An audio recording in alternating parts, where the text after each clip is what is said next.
السلام علیکم ورحمۃ اللہ وبرکاتہ۔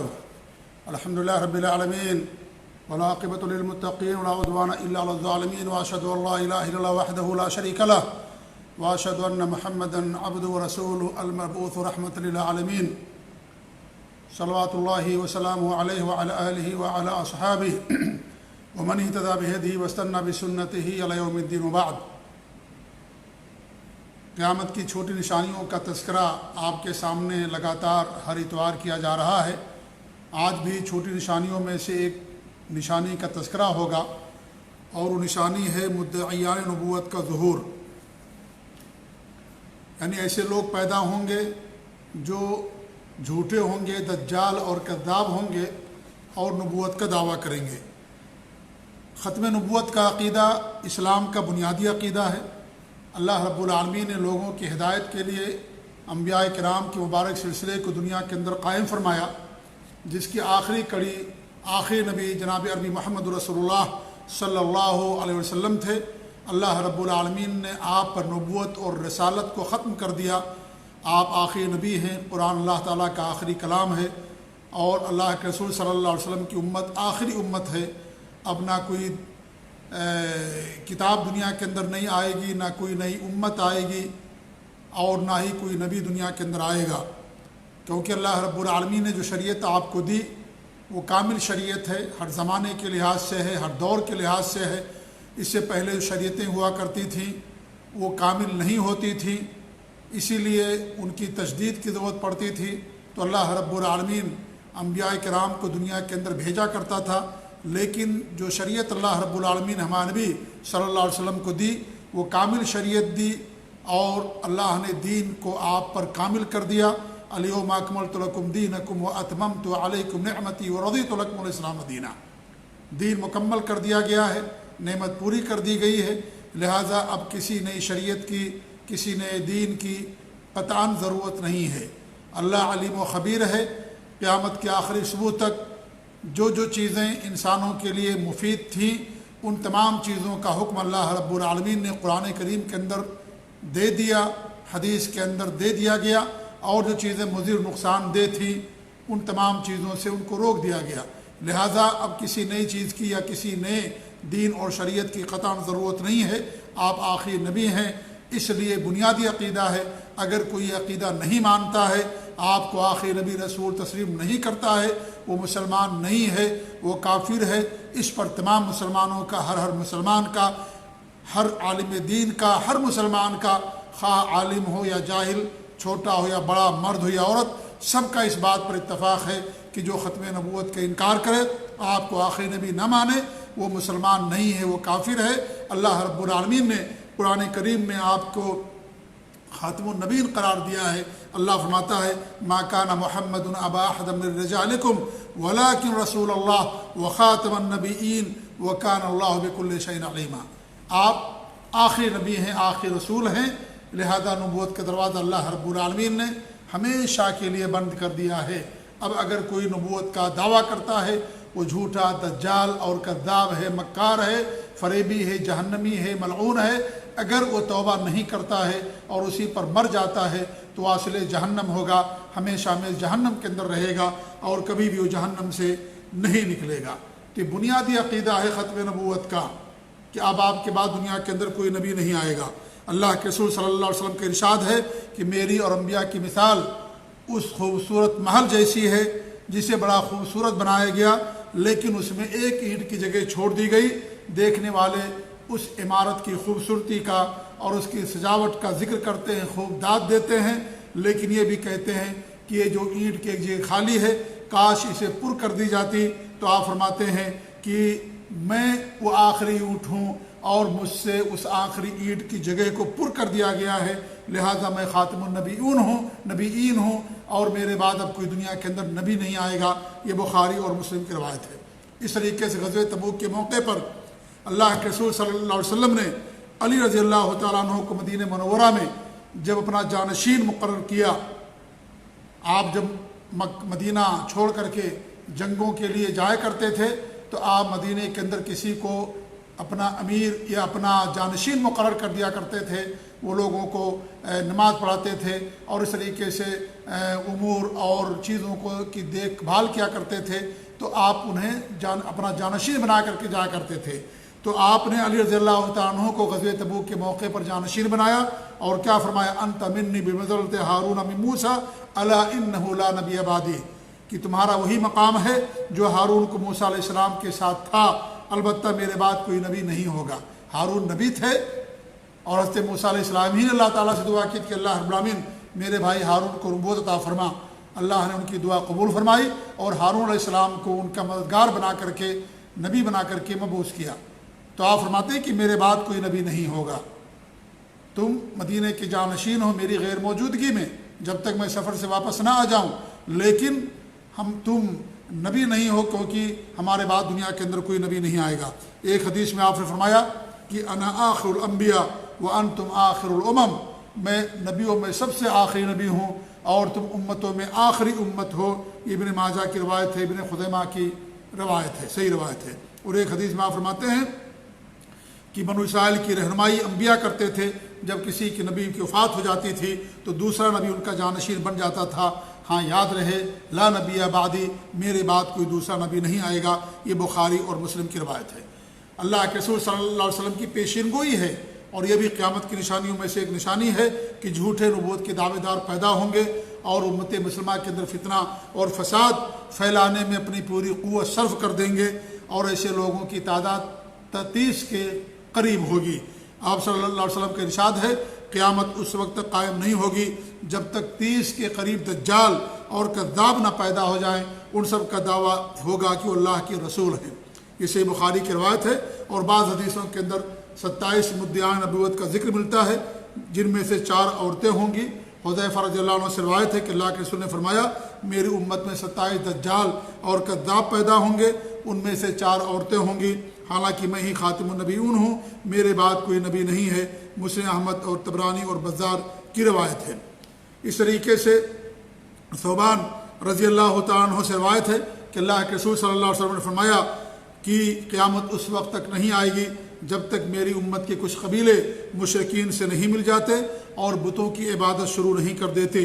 میری امت میں 30 دجال پیدا ہوں گے، سب کا یہی دعویٰ ہوگا کہ وہ نبی ہیں، جبکہ میں ہی خاتم النبیین ہوں، میرے بعد کوئی نبی نہیں آئے گا۔ ابو داؤد ترمذی کی حدیث ہے یہ۔ اس طریقے سے مسند احمد کی حدیث کی آپ فرماتے ہیں کہ اللہ کے رسول صلی اللہ علیہ وسلم نے خطبے میں ارشاد فرمایا، اللہ تعالیٰ کی قسم اس وقت تک قیامت قائم نہیں ہوگی جب تک کہ 30 کذاب نہ پیدا ہو جائیں، ان میں آخری کذاب دجال آور ہوگا، کانا دجال ہوگا۔ یہ مسند احمد کی بسند صحیح روایت ہے۔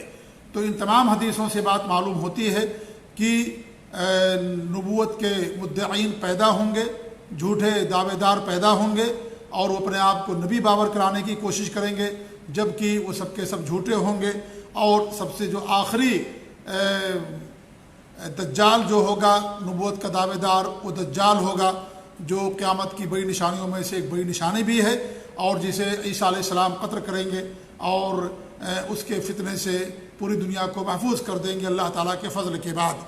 تو دجال بھی نبوت کا دعویٰ کرے گا، بلکہ وہ اپنے آپ کو رب ہونے کا بھی دعویٰ کرے گا، جیسا کہ احادیث کے اندر بیان کیا گیا ہے۔ تو جھوٹے نبوت کے دعوے دار پیدا ہوں گے، یہ قیامت کی نشانیوں میں سے ایک نشانی ہے جو واقع ہو چکی ہے، اور کئی لوگوں نے نبوت کا دعویٰ کیا۔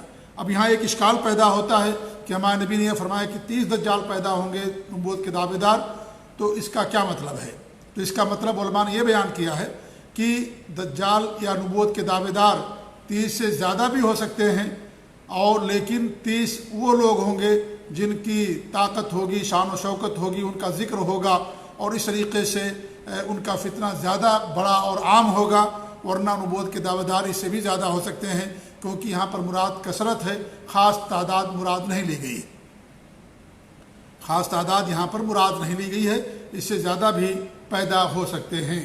تو بہرحال ہمارے نبی کی پیشین گوئی ہے جو پوری ہوئی ہے، اور نبوت کے دعوے دار پیدا ہوئے۔ اللہ کے رسول صلی اللہ علیہ وسلم کی زندگی ہی میں اسود انسی نامی ایک شخص نے، جو پہلے مسلمان تھا، مرتد ہوا، نبوت کا اس نے دعویٰ کیا، اور اسلام کا پہلا ایسا شخص ہے مرتد شخص جس نے نبوت کا دعویٰ کیا۔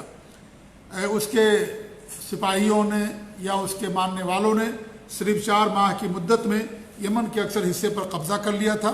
جب اللہ کے رسول صلی اللہ علیہ وسلم کو اس کی خبر ملی تو وہاں کے مسلمانوں کے پاس ایک خط لکھ کر کے اس کے قتل پر آپ نے زور دیا، جس کے بعد مسلمانوں نے اس کی بیوی کی مدد سے خود اس کے گھر میں اسے قتل کر دیا۔ اس کی بیوی مسلمان تھی، اللہ اور اس کے رسول پر اس کا ایمان تھا۔ اسود عنسی نے پہلے اس کے شوہر کو ظلماً قتل کر دیا تھا، بعد میں زبردستی اسے شادی کر لی تھی۔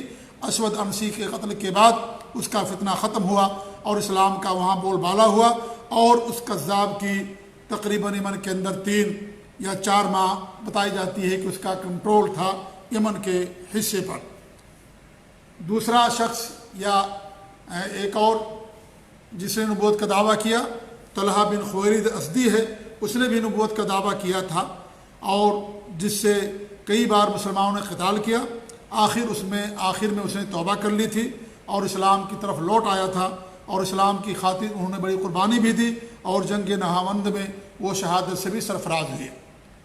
انسان بہکاوے میں آ سکتا ہے، شیطان کے بہکاوے میں، لیکن اللہ رب العالمین بڑا رحیم ہے، مہربان ہے۔ انسان اگر توبہ کر لیتا ہے تو اللہ رب العالمین بڑے بڑے گناہوں کو معاف کر دیتا ہے، شرک کو، کفر کو معاف کر دیتا ہے۔ تو انہوں نے بھی، طلحہ نامی ایک شخص نے بھی نبوت کا دعویٰ کیا تھا، لیکن بعد میں انہیں سمجھ میں آ گئی، انہوں نے توبہ کیا اور اس طریقے سے اسلام میں دوبارہ داخل ہوئے، اور انہوں نے بڑی قربانیاں بھی دی، اور جنگ نہاوند میں وہ شہید بھی ہوئے۔ اللہ نے ان کی شہادت کو قبول فرمائے، اور اس طریقے سے انہوں نے توبہ کیا۔ تو توبہ کرنے سے انسان کے بڑے بڑے گناہوں کو اللہ تعالیٰ معاف کر دیتا ہے۔ ایسے ہی مسیلمہ کذاب، یہ تو ایسا شخص ہے جسے ہر انسان جانتا ہے، اور اس کے نام کے سامنے کذاب لگا دیا گیا، جھوٹا انسان، مسیلمہ کذاب، جھوٹا نبوت کا دعوے دار۔ اس کا دعویٰ تھا کہ اس کے پاس وحی آتی ہے، اور نبوت کا اس نے دعویٰ کیا۔ خلیفہ اول ابوبکر صدیق رضی اللہ تعالیٰ عنہ نے خالد بن ولید، اکرمہ بن ابی جہل اور شرحبیل بن حسنہ رضی اللہ تعالیٰ عنہم اجمعین کی قیادت میں اس کی سرکوبی کے لیے، اس کے قتل کے لیے، اس کے فتنے کو ختم کرنے کے لیے لشکر روانہ کیا۔ مسلمہ کے پاس بھی 40,000 کا لشکر تھا۔ دونوں فریقین کے درمیان بڑی گھمسان کی جنگ ہوئی۔ آخر کار اسلام کا پرچم بلند ہوا اور باطل کو شکست فاش ہوئی، اور وحشی بن حرب رضی اللہ تعالیٰ عنہ، جنہوں نے غزوہ احد کے اندر ہمارے نبی صلی اللہ علیہ وسلم کی چچا امیر حمزہ رضی اللہ تعالیٰ عنہ کو قتل کیا تھا، شہید کیا تھا، جو تمام شہیدوں کے سردار ہیں، حضرت امیر حمزہ رضی اللہ تعالیٰ عنہ، ان کو اس نے قتل کیا تھا۔ تو اسے بڑی عار تھی کہ ایک عظیم صحابی کا قتل میرے ہاتھ سے ہوا، بڑے بہادر تھے امیر حمزہ رضی اللہ تعالیٰ عنہ۔ تو اللہ رب العالمین نے اس کے پیشانی پر جو داغ لگا ہوا تھا امیر حمزہ کے قتل کا، مسیلمہ کذاب کے قتل سے، اس داغ کو اللہ رب العالمین نے گویا کہ مٹا دیا، اور اس طریقے سے انہوں نے راحت کی سانس لی۔ تو مسیلمہ کذاب کو قتل کیا وحشی بن حرب نے، جنہوں نے حضرت امیر حمزہ کو قتل کیا تھا۔ اللہ نے بعد میں اسلام کی توفیق دی، اور اس طریقے سے انہوں نے اسلام کے لیے اتنی بڑی قربانی دی، اور اللہ نے ان سے اتنا بڑا کام لیا کہ مسیلمہ کذاب جیسے جھوٹے اور مدعی نبوت کا قتل وحشی بن حرب کے ہاتھوں سے ہوا۔ اللہ تعالیٰ ان کی خدمات کو قبول فرمائے۔ تو یہ بھی ایک شخص تھا جس نے نبوت کا دعویٰ کیا۔ ایسی سجاح نامی ایک عورت تھی، بنو تغلب خاندان سے تھی، اس نے بھی نبوت کا دعویٰ کیا تھا۔ وہ نصرانی تھی، اور اللہ کے رسول صلی اللہ علیہ وسلم کی وفات کے بعد اس نے نبوت کا دعویٰ کیا۔ اس کی قوم میں بہت سارے لوگوں نے اس کا ساتھ دیا تھا، اس پر ایمان بھی لایا۔ قرب و جوار کے علاقوں کو یہ سرنگوں کرتے ہوئے، فتح کرتے ہوئے، انہیں شکست دیتے ہوئے امامہ تک پہنچ گئی تھی، جہاں اس کی ملاقات مسیلمہ کذاب سے ہوئی۔ اس کی تصدیق بھی کی، اس پر ایمان بھی لائی، اور پھر دونوں نے آپس میں شادی بھی کی۔ یعنی عورت سجاح، وہ نبوت کا دعویٰ اس نے کیا، یعنی بیوی بھی نبیہ اور وہ خود بھی نبی، دونوں نے شادی کی آپس میں۔ اور جب مسیلمہ کو قتل کر دیا گیا تو یہ اپنے علاقے میں واپس چلی آئیں، اور وہاں انہوں نے توبہ کیا۔ سجاح نامی اس خاتون نے توبہ کیا، اور اسلام دوستی کا بہترین ثبوت انہوں نے پیش کیا۔ بعد میں بصرہ منتقل ہو گئی، اور وہیں ان کی وفات ہوئی۔ تو انہوں نے بھی نبوت کا دعویٰ کیا تھا، لیکن انہیں بعد میں توبے کی توفیق ملی، حق واضح ہو گیا، اور جو شیطان کے چال میں وہ گرفتار ہو گئی تھی، اسے توبہ کیا، اللہ ان کی توبہ کو قبول فرمایا۔ ایسے ہی حارث نامی ایک شخص عبد الملک بن مروان جو بنو امیہ کے ایک بڑے عظیم خلیفہ گزرے ہیں، ان کے دور میں اس نے بھی نبوت کا دعویٰ کیا تھا۔ شروع میں اپنے آپ کو اس نے بہت زیادہ عبادت گزار ظاہر کیا، اس کے بعد اس نے نبوت کا دعویٰ کیا۔ جب اسے معلوم ہوا کہ ہمارے نبوت کے دعوے کی اطلاع خلیفہ کو ہو گئی ہے تو کسی نامعلوم مقام پر روپوش ہو گیا، چھپ گیا۔ لیکن بصرہ کے ایک شخص کو جب اس کی خبر لگ گئی تو اس کے پاس گئے وہ، اور ظاہری طور پر اس کی تصدیق کی، اور ظاہری طور پر یعنی اس کے مکر سے لوگوں کو یعنی بچانے کے لیے اور اس کے فتنے کو کچلنے کے لیے ظاہری طور پر اس نے کہا کہ ہاں میں بھی تمہاری نبوت کو ماننے والا ہوں۔ حالانکہ وہ صرف مخبری کرنے کے لیے گئے تھے اور اس کی جگہ کو پتہ کرنے کے لیے گئے تھے کہ وہ کہاں پر چھپا ہوا ہے، تاکہ خلیفہ وقت کو بتا دیا جائے اور پھر اسے قتل کر دیا جائے۔ تو اس لیے انہوں نے ظاہری طور پر کہا، البتہ دل میں اس کے خلاف نفرت تھی، دل میں اللہ اور اس کے رسول پر ایمان تھا۔ صرف زبانی طور پر اس کے مکر سے اور فتنے سے امت کو بچانے کے لیے، ختم کرنے کے لیے انہوں نے ایسا کیا تھا۔ وہ بے حد قریب ہو گیا اس کے، یہاں تک کہ اس نے اپنے محافظوں کو حکم دے دیا کہ جب بھی ملاقات کے لیے آئیں تو ان کو اندر آنے دو، ہمیشہ دروازہ ان کے لیے کھول دو۔ کبھی اس کو شک نہیں ہوا کہ وہ ہمارے اوپر ایمان ان کا نہیں ہے۔ تو اس مومن شخص نے خلیفہ عبد الملک بن مروان کو اس کی اطلاع دی، اور خلیفہ نے اس وقت ایک لشکر بھیجا اور اسے گرفتار کر کے خلیفہ کی خدمت میں بھیج دیا گیا دربار میں۔ بعد میں خلیفہ کے حکم پر علماء کی ایک جماعت نے اسے نصیحت کی اور اس کام سے توبہ کرنے کی دعوت دی، لیکن اس نے توبہ سے انکار کیا اور اپنے کفر پر ڈٹا رہا، تو خلیفہ وقت نے اسے قتل کرنے کا حکم دے دیا اور اسے قتل کر دیا گیا۔ اس طریقے سے ایران میں مرزا عباس نامی ایک شخص نے بھی نبوت کا دعویٰ کیا تھا اور وہ بھی ہلاک ہو گیا، مر گیا وہ۔ اور سوڈان میں محمد نامی بھی ایک شخص کا ظہور ہوا، اس نے بھی نبوت کا دعویٰ کیا اور بہت سارے لوگوں کو گمراہ کیا۔ سن 1980 میں اس کی بھی ہلاکت ہوئی، برباد ہو گیا، جہنم رسید ہو گیا۔ ایسے ہی ماضی قریب میں امریکہ میں محمد علی جاہ نامی ایک شخص نے نبوت کا دعویٰ کیا۔ محمد علی جاہ یہ امریکہ کے اندر اس نے بھی نبوت کا دعویٰ کیا، اور آج بھی اس کے ماننے والوں کی امریکہ کے اندر ایک بڑی تعداد پائی جاتی ہے۔ اور مشہور مکے باز محمد علی اور عبدالعزیز ٹائسن، یہ جو سب لوگ ہیں، یہ سب کے سب اسی جھوٹے مدعیان نبوت پر ایمان لانے والے ہیں۔ امریکہ میں مکے بازوں کی جو اکثریت اسی پر ایمان رکھتی ہے، لیکن بیچارے جو امریکہ سے دور ملکوں کے اندر رہتے ہیں انہیں حقیقت کا علم نہیں ہے اور وہ ان لوگوں کو مسلمان سمجھتے ہیں، حالانکہ وہ مسلمان نہیں، بلکہ وہ محمد علی جاہ نامی جو شخص تھا جس نے نبوت کا دعویٰ کیا، اس پر ایمان لانے والے، وہ کافر شخص تھا، کفر کی حالت میں اس کی موت اور ہلاکت ہوئی۔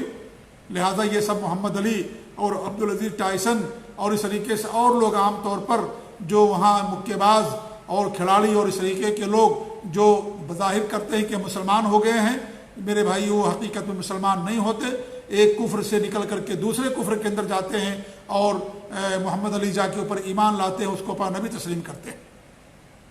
ایسے ہی بر صغیر ہند و پاک میں مرزا غلام احمد قادیانی کا جو نبوت کا دعویٰ تو ہر شخص سمجھتا ہے، انگریزوں کی حکومت تھی اور انگریزوں کا ایجنٹ تھا، اس نے نبوت کا دعویٰ کیا۔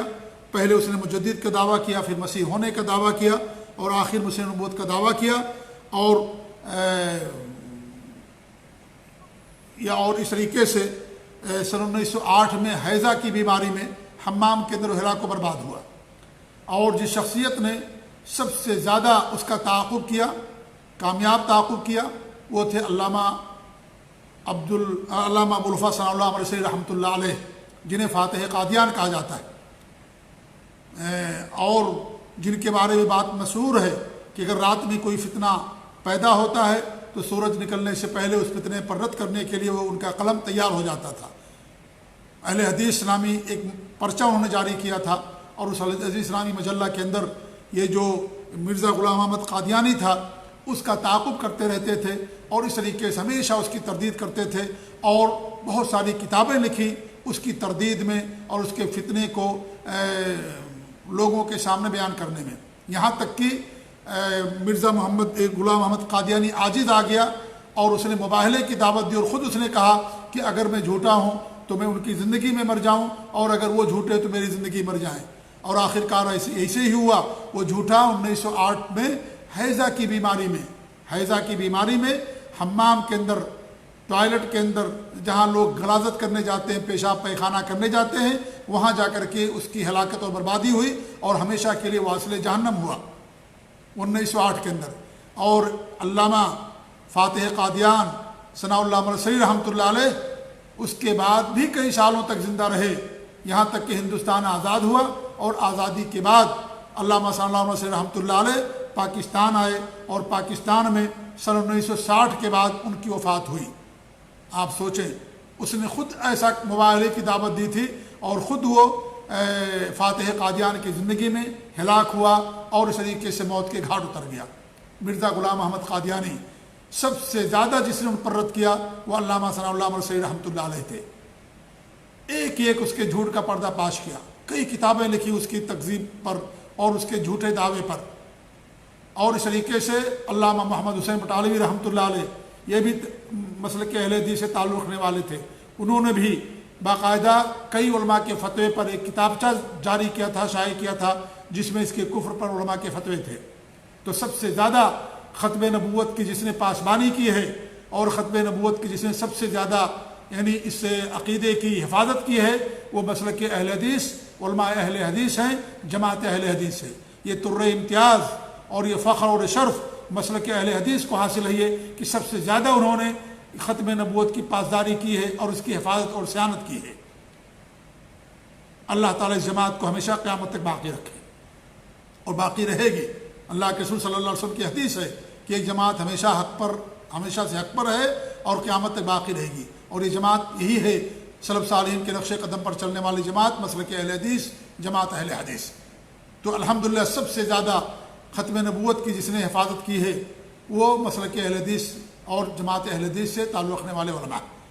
اور بھی علماء کے کردار ہیں، قربانیاں، اس میں کوئی شک کی بات نہیں ہے، اور بھی علماء نے قربانیاں دی ہیں، کردار ادا کیا ہے، اور اس طریقے سے کتابیں تصنیف کی ہیں، لیکن حقیقت یہ ہے کہ سب سے زیادہ جس نے اس عقیدے کی حفاظت کی ہے وہ مسلک اہل حدیث ہے اور جماعت اہل حدیث ہے۔ پاکستانی حکومت کا بھی بڑا کردار رہا ہے، الحمدللہ وہاں کی حکومت نے بھی غلام احمد قادیانی کے ماننے والوں کو کافر قرار دیا، باقاعدہ کہ وہاں کی حکومت سے بل پاس ہوا اور ان کو کافر قرار دیا گیا، اقلیت قرار دیا گیا۔ تو الحمدللہ اس طرح کا جو یہ فتنہ تھا، فتنہ اگرچہ اس کا موجود ہے، اس کے ماننے والے موجود ہیں، آج بھی دنیا کے اندر اس کے ماننے والے موجود ہیں، اور اس طریقے سے جو اعداء اسلام ہیں، برطانیہ، امریکہ اور اسرائیل اور اس طریقے سے اور جو ممالک ہیں، ایک لمبی رقم خرچ کرتے ہیں، اتنی لمبی دولت کا آپ اندازہ نہیں کر سکتے۔ وہ لوگ باقاعدہ احمدی کے نام سے، مسلمان کے نام سے، مسلم کے نام سے آج بھی مسلمان جو فقراء مساکین ہیں خاص طور سے، اور جہاں پر جہالت زیادہ عام ہے وہاں پر چیریٹی کر کے، اسپتال قائم کر کے اور لوگوں کی مدد کر کے اور بڑے بڑے لوگوں کو پیسے دے کر کے خریدتے ہیں، اور اس طریقے سے اپنے عقیدے کو ان کے اندر عام کرتے ہیں۔ ہمیں ان کے فتنے سے دور رہنے کی ضرورت ہے اور ہمیں علم حاصل کرنے کی ضرورت ہے۔ اللہ رب العالمین نبوت کا دروازہ بند کر دیا ہے، لہذا جو بھی نبوت کا دعویٰ کرے گا جھوٹا ہے، مکار ہے۔ جب وہ خود جھوٹا ہے تو اس کا دعویٰ سچا کیسے ہو سکتا ہے؟ اس لیے نبوت کا دعویٰ کرنا قرآن کا انکار ہے، اللہ تعالیٰ کی تکذیب ہے، اللہ رب العالمین کو جھٹلانا ہے، کیونکہ اللہ رب العالمین نے قرآن کریم میں فرما دیا اپنے نبی کے بارے میں کہ آپ خاتم النبیین ہیں، آپ آخری نبی ہیں، اور ہمارے نبی کی تکذیب ہے کیونکہ ہمارے نبی نے فرمایا کہ میں آخری نبی ہوں، ہمارے بعد کوئی نبی دنیا کے اندر نہیں آئے گا۔ لہذا ایسے لوگوں سے ہوشیار رہنا چاہیے، ایسے لوگوں کے فتنے سے ہمیں دور رہنے کی ضرورت ہے، جو آج نبوت کے نام پر، مسیحیت کے نام پر یا اور کسی اور کے نام پر، مہدی کے نام پر جو لوگوں کو دعوت دیتے ہیں، دھوکہ دیتے ہیں، ایسے لوگوں کے فتنے سے ہمیں دور رہنے کی ضرورت ہے، ہمیں علم حاصل کرنے کی ضرورت ہے تاکہ ہم ایسے لوگوں کے فتنے سے دور رہیں۔ اللہ تعالیٰ اس فتنے کو ہمیشہ کے لیے ختم کر دے۔ اللہ رب العالمین اس طرح کے جو لوگ ہیں اللہ تعالیٰ یا تو انہیں ہدایت دے دے، صحیح راستے پر آنے کی توفیق دے، یا تو اللہ رب العالمین انہیں دنیا سے ختم کر دے تاکہ ان کا فتنہ بھی ان کے ساتھ ختم ہو جائے۔ اللہ تعالیٰ ہم سب کو دین پر قائم رکھے، اپنے نبی کی سنتوں پر قائم رکھے، اور اللہ رب العالمین ہر گناہ سے ہم سب کو محفوظ رکھے، آمین۔ وصلی اللہ علیہ محمد وعلی آلہ وصحبہ اجمعین، وجزاکم اللہ خیر۔ والسلام علیکم ورحمۃ اللہ وبرکاتہ۔ یہ 13ویں نشانی تھی چھوٹی نشانیوں کے تعلق سے۔ اس سے پہلے 12 نشانیاں ہم نے آپ کے سامنے بیان کی، یہ 13ویں نشانی ایسی تھی جو واقع ہو چکی ہے، جس پر آج کے اس درس میں نے آپ کے سامنے تردید کیا، اور چند ایسے لوگ جنہوں نے نبوت کا دعویٰ کیا تھا انہیں میں نے بس نمونے کے طور پر بیان کیا، اور بھی لوگ ہیں جنہوں نے نبوت کا دعویٰ کیا۔ اللہ تعالیٰ ان کے مکر و فریب سے امت مسلمہ کی حفاظت فرمائے۔ آمین۔ جزاکم اللہ خیر۔ السلام علیکم ورحمۃ اللہ وبرکاتہ۔